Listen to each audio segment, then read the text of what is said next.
গোটা অরূপ বিশ্বাসকে সমস্ত মন্ত্রিসভার যে কটা দপ্তর আছে সেখান থেকে ইমিডিয়েটলি পদত্যাগ করতে বলছি, কারণ এই নাটক আর মানুষ শুনবে না।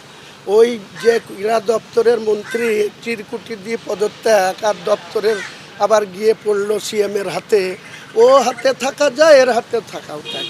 মানুষের কাছে যদি তার ভাবমূর্তি উজ্জ্বল করতে চায় তাহলে গোটা দপ্তরের ক্যাবিনেট থেকে বেরিয়ে আসা উচিত অরূপ বিশ্বাস।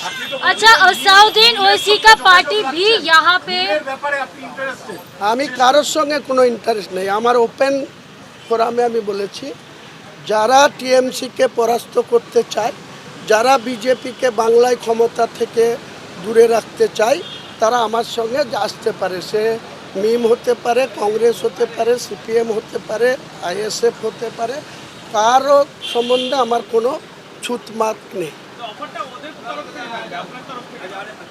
নিশ্চয়, আমি তো অনেক হাইট জায়গায় আছি।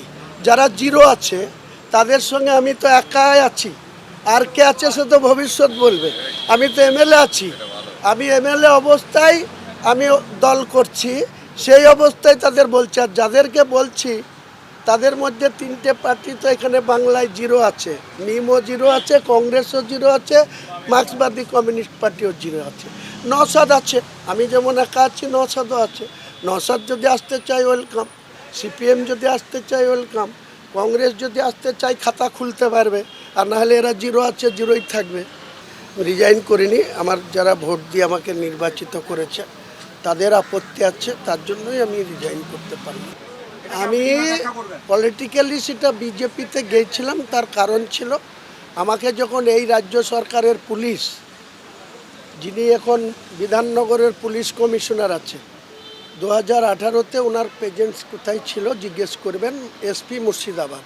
আর এলওপি যিনি আছেন তেনার কী অবস্থান ছিল আপনারা জানেন, যে রাজনৈতিকভাবে মুর্শিদাবাদ, মালদা, দিনাজপুর এসব জায়গাতে তুলাবাজি করার দায়িত্ব নেত্রীর হয়ে ইনি পালন করতেন। তো সেই সময় আমার টুটি চেপে ধরেছিল, তা টুটি ছাড়ানোর জন্য, নিজে সেফ থাকার জন্য আমি বিজেপিতে গেছিলাম। তারপরে সেখানে গিয়েও ক্যাঁকড়া, দিলীপ ঘোষ, মুকুল রায়রা আমাকে পছন্দ হয়নি, তাই আমি আবার গেছি, আবার চলেও এসেছি। ও নিয়ে কোনো ইয়ে হবে না, তার জবাব তো ওই 22 তারিখে দেবো। 6 তারিখে দিয়েছি।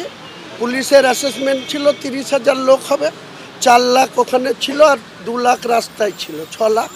আবার বলেছিলাম 50,000, আমি বলছি 4 লাখ লোকের উপস্থিতিতে 22 তারিখে এই আপনার প্রশ্নের জবাবটা দেবো, পাবলিক দেবে।